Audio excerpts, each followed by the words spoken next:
So, real YouTubers have an intro, something catchy they can say. I don't have anything clever to say, so hello, welcome to hell. I'll be your host today, this fine afternoon, on the journey of a lifetime. I already really dislike sitting here talking to a camera in an empty apartment because I'm too ashamed to do this around my boyfriend, even though he will see this video. So why should I be self-conscious about it? That's a question for my therapist. Anyway, let's get started. So here's the tea, kids. I made this channel like 70 years ago, and then I went to college, and then I didn't do anything. It has recently come to my realization that I don't do anything with my life, so we're gonna mend that. We're going to try to finally accomplish my dream of starting a booktube channel. I have wanted to do this since I discovered booktube, maybe like 5 years ago. I'm kind of glad I didn't. Would have been really cringy. This will also be probably really cringy, but it's a different flavor. 21 versus 14, you know? I thought it would be cool to do the reading habits tag thing. If you just found this channel, here are my reading habits. This is how I like to consume books. If you happen to disagree with any of it, then now you know. Okay, so question number 1. Do you have a certain place at home for reading?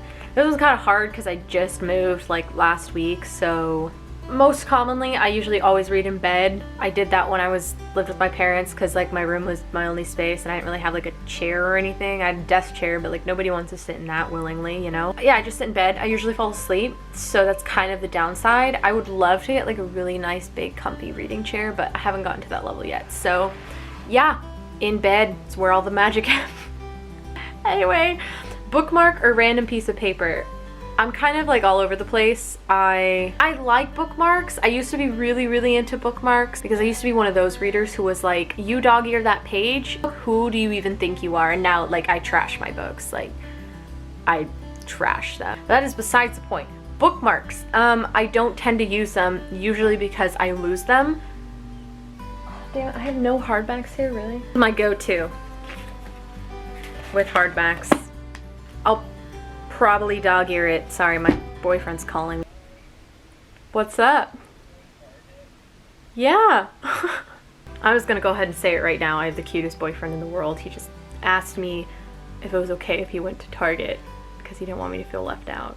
I'm not that kind of person who would be like, no, you can't go to Target because I'm not with you, but it's really sweet that he asked, you know? Like 3. Can you just stop reading, or do you have to stop after a chapter / a certain amount of pages? I like to reach a end of a chapter, or at least like a break, like if there's just paragraph break. Wow, I just spaced on what those things are called. You know, I'm an English major. Did you know that? I like to get to a break or the end of a chapter. When I'm reading on my like lunch break or whatever at work, I don't really have a choice. I just have to stop where I stop. You gotta do what you gotta do. Also, I fall asleep while reading books a lot, so wherever my drool mark hits. Not actually. Question number 4. Do you eat or drink while reading?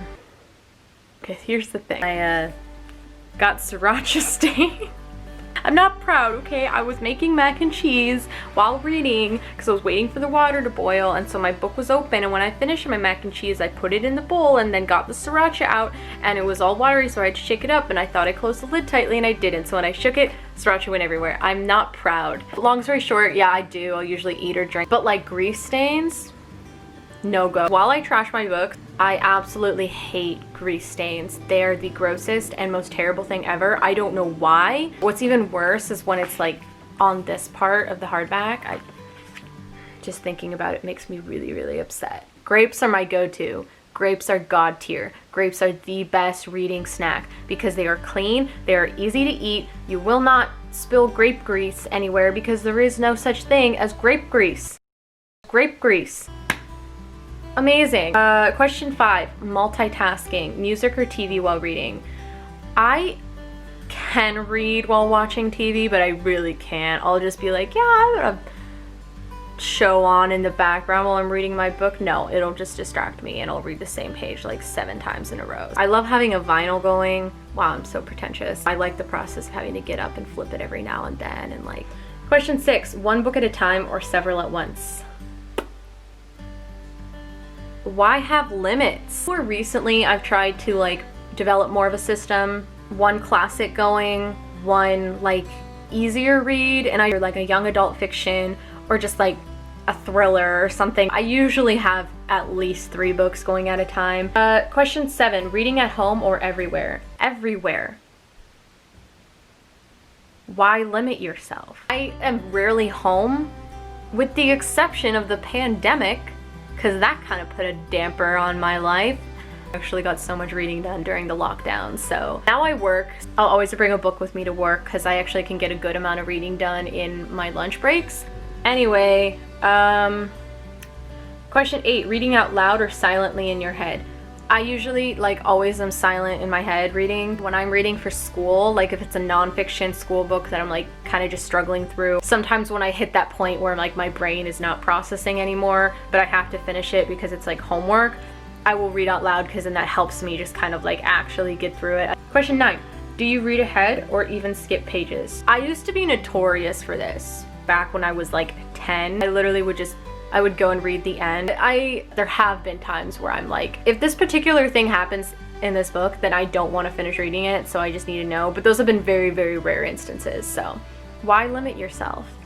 Question 10, breaking the spine or keeping it like new?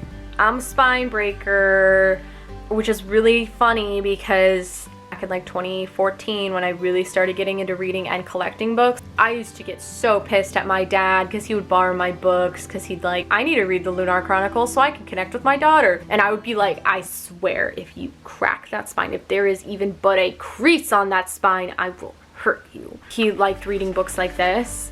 I'd yell. But now I'm like, I don't care. Again, it's just a book, and like while books like are really important to me and I like the tangible feeling of a book, I also like seeing a book that is like kind of worn and beat up because I read it and I like got to have that experience because, you know, it's mine. And also it makes it so much easier to buy books because buying used books, I can go on thrift books and get the cheapest one and it's like acceptable quality because like the spine is all cracked and I'm like, I don't care because I would probably crack the spine too, so why spend like $5 more to get like a pristine copy that I will then trash when I can just get one that's already kind of trashed? It ends up being my favorite book ever, then yeah, I'll probably buy a nicer copy just to have. But if it's a book I've never read and I don't actually know if I'm gonna like it, no, I don't want to buy like a fancy ass copy. I'm just gonna buy a cheap beat up one and then beat it up even more, you know? I'm a heathen. I'm not a heathen. It is okay to read like I do. Let's stand up for myself and my habits.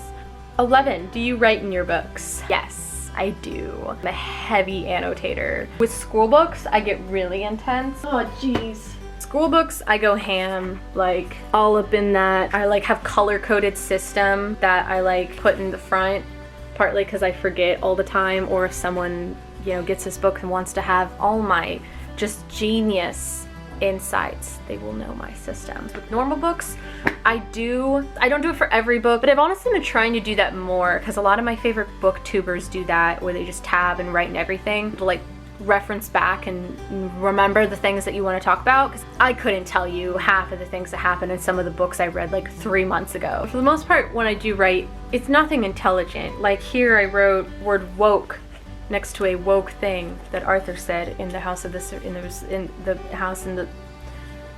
house in the Cerulean Sea. I definitely have a few curse words in here because of the intense sexual tension. Here, I just circled it and said, ugh. I save any semblance of intelligence that I have for school. Nobody's grading this. If they would, I'd probably get an F- because of the sriracha.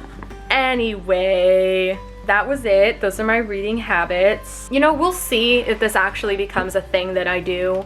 It's very likely that I will give up after like 2 videos, or I'll just kind of like get overwhelmed with an intense feeling of insecurity and then delete everything off of this channel and become a hermit. Bye!